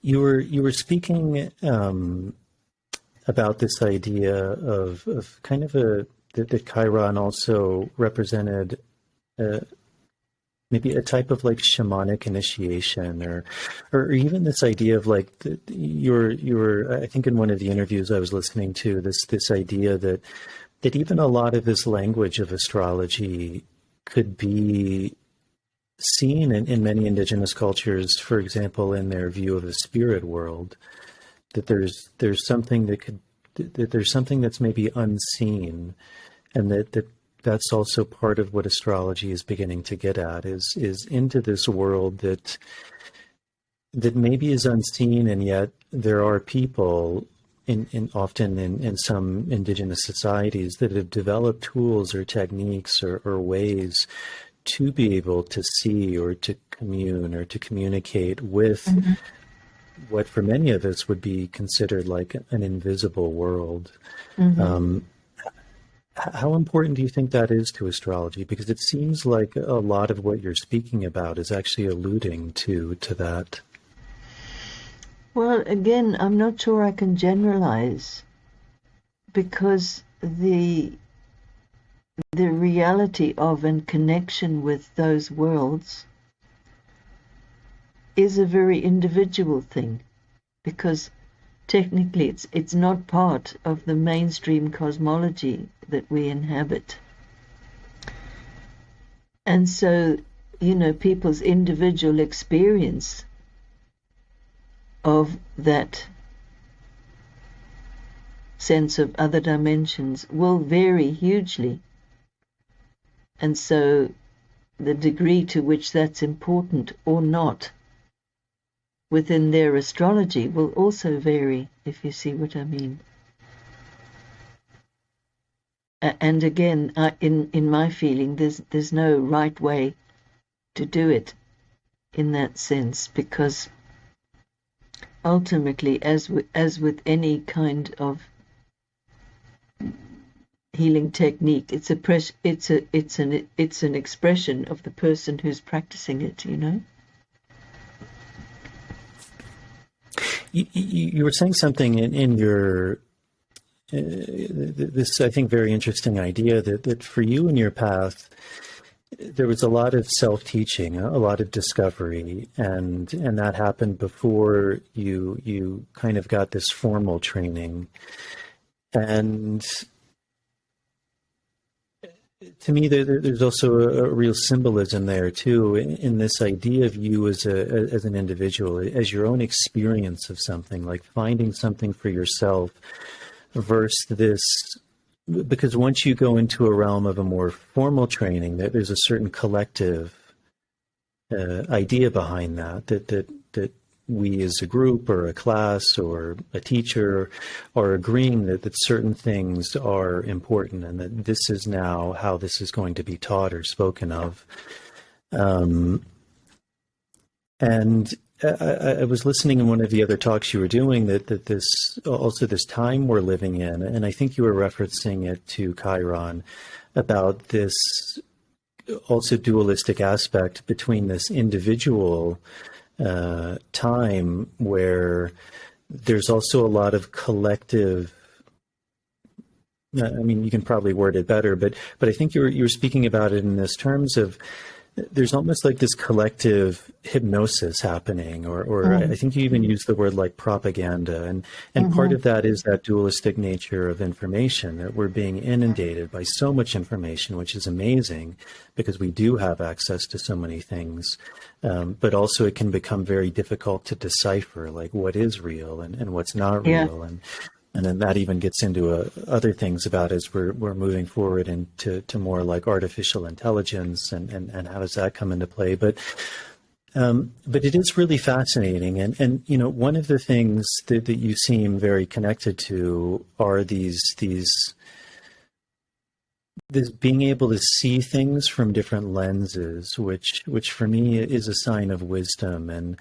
And you know, one of the fascinating things over the last couple of years, I think, which really demonstrated this idea of kind of a collective psychosis or hypnosis, and how easy it is to fall into that, and how difficult it really is to think for oneself and to come to one's own ideas.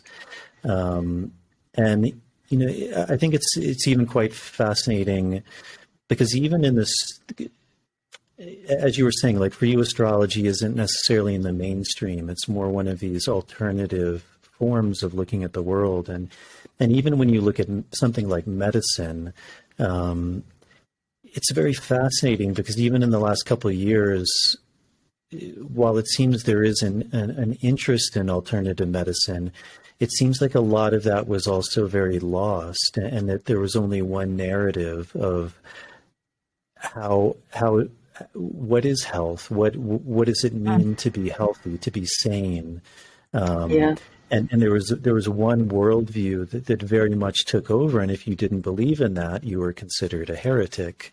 That's right, and in contemporary terms, that has to be evidence-based, right? Right. Whatever that means, because that's, you know, usually when I was at university, we used to call it rats and stats. In other words, the statistical way of proving things and having things be right or wrong and so forth. In other words, it's a quantitative analysis over a generality that has nothing to do with the individual soul process that might be the most important thing in somebody's life and health, you know. And I think you mentioned something which was really important that I think a lot of people maybe overlook, and this idea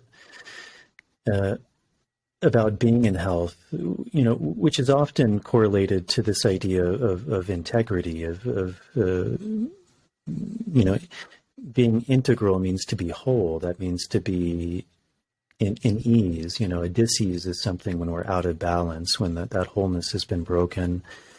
But this idea of connection to spirit, that I think you were mentioning, that this is actually an integral part of someone's well-being, their wholeness, is actually having some sort of connection, which I think many of us, we often, in this more reductionist way of thinking, we often overlook because it's not, again, something that's necessarily tangible. We can't necessarily put our finger on this and be like, well, I'm going to do X, Y, and Z, and then I have this connection. And yet, you know, even as we were mentioning, so much of this seemingly suffering that humans experience seems like it can often be coming from this place of lack or searching for something that's above us and within us, that's beyond us and at the same time within us. So yeah, I don't know if you can speak to that, about that idea of maybe connection to spirit and that role of individuality and also kind of this time that we seem to be in where there is this you know, even in this kind of globalized world, which is very beautiful, because there is so much interconnectedness, but again, then being able to find one's place and one's individual wisdom and experience, very much kind of bringing it back to how we started with this, was you finding your own experience yourself, like something that really drew you. And it wasn't something kind of being placed on you from above. It was something that was really coming from within. Yes. Well, what you've just been referring to reminds me of the fact that this very day, about 4 hours ago from our conversation, the planet Pluto moved into the sign of Aquarius. And it'll be there for a really long time, like decades. And also it didn't just move into the sign of Aquarius and go through that portal and bang, that's it. It actually moves between the sign it just left, which is Capricorn, and the one to which it now is inhabiting. Will move between those two for just over 18 months, actually. So we're in a big period of transition, and it's full of endings and beginnings, so to speak. And Aquarius is the final one of the air signs, the other two being Gemini and Libra. So it represents the most universal level of the mind. And what is so interesting about our current period of time and the age of information is that the whole mind field which we inhabit is super active, with lots and lots of information of all kinds. And as I mentioned before, not necessarily any understanding or wisdom, that being much more of an inner process. And so what I think about this Pluto going into Aquarius is that the urgency of us learning different ways to use the mind will become more and more apparent, I think. And the whole notion of understanding, I think, will deepen, because understanding doesn't only happen on an exclusively mental level. Even the word understanding, it's like we stand under something, meaning that we're on the ground with it. And then wisdom is a much more holistic thing that involves many different organs of perception and organs of learning. So at the moment, this sense of the higher mind that is Aquarius, it's very spread out into the outer world with all of the artificial intelligence and the technology, the communication technology, and so on and so forth. But what it also represents, the sign of Aquarius, is a kind of internal, higher, so to speak, learning and knowing about the oneness of humanity. So in that sense, globalism and all of that is an externalization of that principle. So that doesn't mean that it's wrong or bad, but without the internal equivalent, one can get lost in it, and people do. Lost in groupthink, not able to sniff out propaganda when you hear it, and also putting undue emphasis on opinions, because almost the whole notion of an opinion is an adversarial one, or has become so. I'm not sure about the etymology, but I bet it's something quite subtle in there, you know. So in the Aquarian mind, there is room for everyone with a lot of different opinions and views and even cosmologies, without things necessarily becoming adversarial. So that may be a view to aspire to in these times, because that certainly isn't showing up in the world at the moment, but it is a state of consciousness which has value on its own terms, not least of which is it because it enables us to ride the storm and to uphold the sense of unity despite all appearances to the contrary. So it's not in any way a denial of all the adversarial positions that crop up everywhere rapidly all the time, but it's a capacity to hold that without necessarily becoming reactive oneself. So in that sense, it represents like the overarching dome of the sky, and how we can see that as a metaphor for some kind of all-encompassing grace that holds our experiences on a number of different levels, and in that sense is like a protecting goddess. Like in the Egyptian pantheon, the goddess Nut was a sky goddess, and she's depicted kind of arching her body over the earth and often painted with stars all over her body. So that would be a symbol for that higher mind that Aquarius is pointing to. Aquarius used to be ruled by the planet Saturn until Uranus was discovered in the 18th century. And then, well, some astrologers feel that Uranus replaced Saturn as the ruling planet of Aquarius. Others don't even use any of the invisible planets.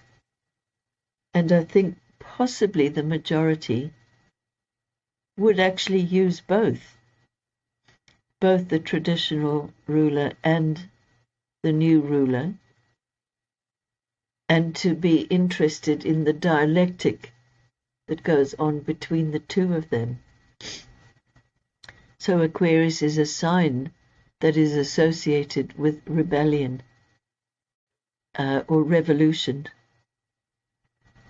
And ultimately, for me, it's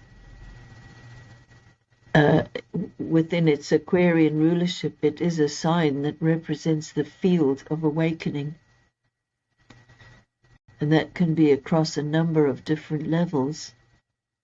And this is definitely something we also see going on in the world today. And it may not always be stuff that hits the headlines, but it's unmistakable, I feel.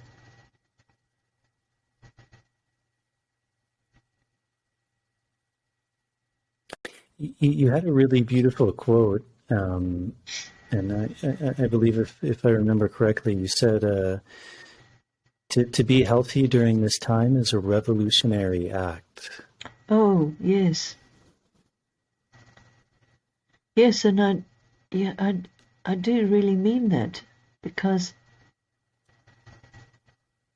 of course in some ways it relates to the theme of Chiron, because the transition in which we find ourselves has had a lot to do with issues to do with health and disease, even the whole pandemic. You know, there were some aspects between Chiron and another one of the Centaurs that went on for since 2015, until now-ish. It's almost drawing to a close now. And given that Chiron is often a signature for illness, sickness, wounds, and so forth, and their healing, I was curious about that. I first spotted this pattern in 2015. And so there was a trail of 7 aspects called squares, which is a 90-degree angle, and is typically a dynamic and sometimes stressful kind of aspect. It can be dynamic in the sense of also conflictual, but it can be the kind of conflictual energy that is generated in the process of creativity, or it can sort of implode into conflict that's not necessarily aligned with a creative outcome. And it was square another centaur by the name of Pholus. So what's interesting about Pholus? Well, many things. Is that there is, in the mythology, there's a specific reference to the 4 generations. And when I first came across that, I didn't take it literally. I thought it was just a way of saying a long time. But then in the course of my work, I began to see so many examples of when this centaur was activated. There was a theme of the 4 generations that came out in the person's life, spectacularly so sometimes. And I know loads of people, and I keep hearing about more and more people on the radio and things like that, who took the opportunity during the lockdown to do some ancestral work and came up with all these absolute gems of information and understanding and things which literally swung their life around. So that's one obvious link there. And then the other one is that, so the father of Pholus was a centaur called Silenus. And he too was a hybrid creature, but not a centaur. He was actually like a donkey who had, so he had the tail and ears of a donkey. So a human with tail and ears of donkey. And this character is actually said to possibly be the prototype for Shakespeare's character from the Midsummer Night's Dream, character called Bottom, with the donkey ears and so forth. But anyway, Silenus was also the storyteller of the gods, and is described in the classics as thus, but with the allusion to the fact that Silenus wasn't above embroidering a story, embroidering the facts for the sake of a good story. Bluntly put, lying. Okay. So I was then very intrigued to discover in the work of Rudolf Steiner that viruses, or actually bacteria, because viruses weren't yet named when he was alive, but these invisible beings were said to be the consequence of lying. And I thought that was so interesting, because that surely has to have been one of the characteristics of this last period that we've been through, is that many people who have been lying have been found out to have been lying. Many things which have been hidden, and in that sense a lie was being lived, have all been bursting out into visibility. So lies of all kinds have been exposed and exposed and exposed. Absolutely extraordinary. And there was a whole kind of trauma in society, pretty much worldwide, some places more acute than others, in which the process of illness has played an absolutely major part. Be it the controversy about vaccines, be it the treatment of the disease called COVID-19, many almost irresolvable conflicts have blown up around that, and they have created enormous divisions within society, even within families and amongst friends and so forth. So different people's opinions about things have become supercharged. There were many other issues which have been like dug up and unearthed, and the light shone on them, that have surfaced during this last period of about 8 years, well, since 2015. I wouldn't claim that this set of squares is the only astrological signification for what we've just been through, because they're definitely not. But they certainly represent one very graphic and interesting trail.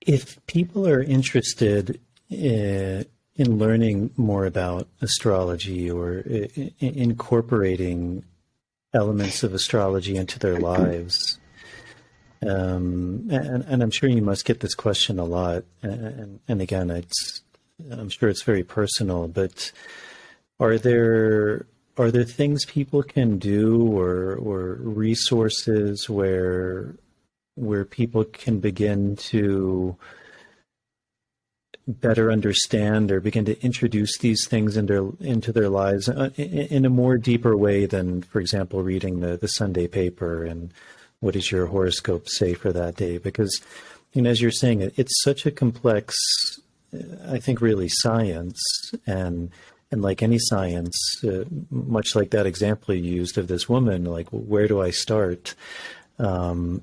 But I wonder if, from your experience, you have any things that you tell to people, or advice, or ways that people can begin to expand. Because I think a lot of people, there is, much like yourself in your youth, there's kind of this resonance where a lot of times people hear these things and something begins to awaken, and they want to begin to understand more. But, interestingly, again, in this age of information, sometimes it's difficult to know where to start. Yeah. Well, the first thing I would always suggest is that you start by really becoming familiar with the cycle of the moon round the calendar month. Because really, the understanding of and attunement to that process is something rather foundational in astrology. Because once you really deeply understand the nature of that cycle from personal experience, not just from reading, then you have a basis to understand some of the other planetary cycles. So step one can very usefully be becoming attuned to the cycle of the moon. And when I say attuned, I mean maybe taking time to meditate as near as possible to the new moon and the full moon, keeping a moon journal about your experience of its rhythms. And then when you're ready, you might begin to add in the signs of the zodiac And there I would recommend what to me is still the ultimate book on the signs of the zodiac, which is Dane Rudhyar's book called The Pulse of Life. It's been out of print for many years, but I believe it's due to come back into print, but you can still get it free online on the website called chaldea.com. That's KHALDEA.com. And you can read the book there online or for a donation. Just an absolutely beautiful little book. And the thing about Dane Rudhyar's work is it appeals to our feelings and intuitions and felt sense of the meaning of things. So, in other words, getting a really good grounding in your own natural experience of connection with some of the really basic stuff will stand you in very good stead for whatever you want to do with your later studies. Now, there are loads and loads of astrology classes and astrology schools that you can access online. And, I'm sure that if you start by really attuning to the moon cycle, and then maybe adding in the signs of the zodiac, and the thing is, give it time. It takes a while to really drop into these other levels of connection. And in the meantime, try not to go completely nuts, reading absolutely everything that you can lay your hands on, including visiting hundreds of websites and all that, because that will just clog up your mind. Rather, take it slow and respect and honor your own experience and your own learning process. Now, if you want a really thorough, really challenging course that will take you from zero all the way up to professional, I would highly recommend the Faculty of Astrological Studies. And if you Google that name, you'll get to their website. They are, I believe, the longest standing Western astrology school in the world. They were founded in 1948. And what's rather nice about that, there's many things that are nice about it, but is so the school doesn't belong to any one person. It's almost like it has a presence in the field of astrology that's not connected with only one person or only one or two people. Obviously, as it's been around so long, there have been many people that have been involved down the years, myself included. And it's a very thorough, very grounded, and very practical kind of course. If that's your temperament and that suits the purpose of what you want to do, you could always just take their foundation course, which is really solid.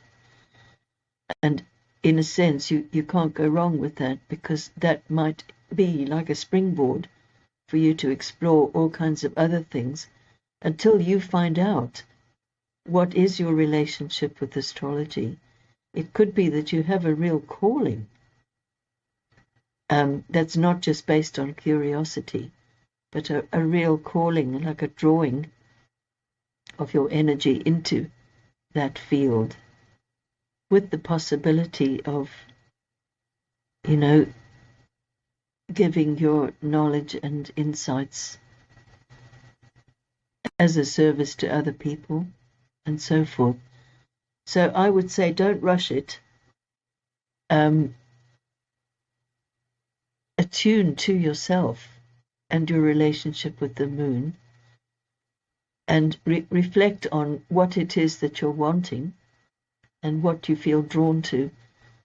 in astrology and then take advantage of all the wonderful sites that there are, all the wonderful astrology schools and teachers. There are lots, but I've mentioned my own recommendation there.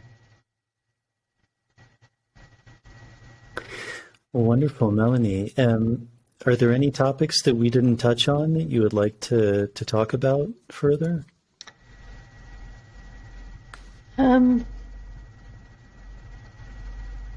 No, I don't think so. That feels pretty much, I won't say complete, because in my experience, conversations about astrology are never complete.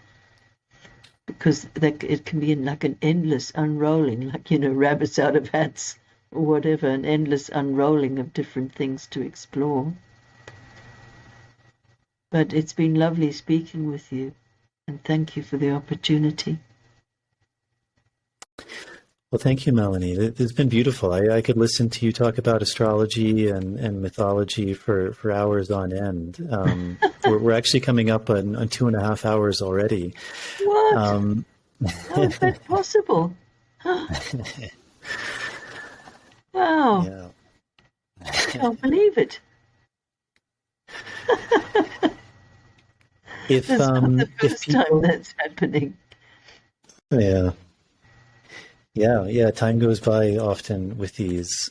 If people are interested, people who are listening and they really liked or resonated with what you were saying, how can they learn more about you or your work, or are there things that you offer to people? How can people go about doing that?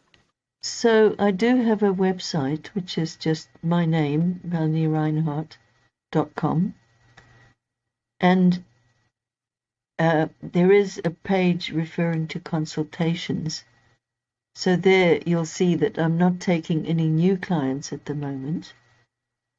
But there's a whole list of valued colleagues further down the page. So if you're wanting a reading, there's plenty of resources there.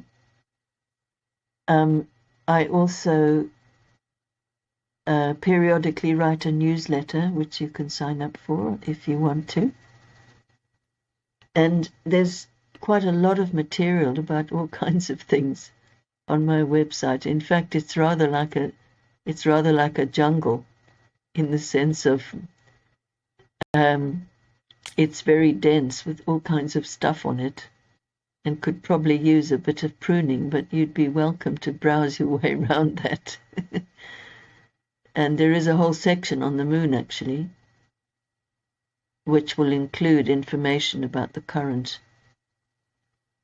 cycle. Current meaning, a year's worth or so of dates and times of the exact new and full moons, a couple of meditations, links to other websites, and so forth.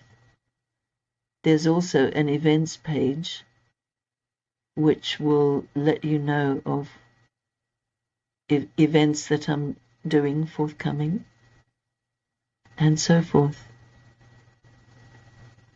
You've also written a number of books. Could you briefly talk about the books you've written and maybe what the premises behind them are?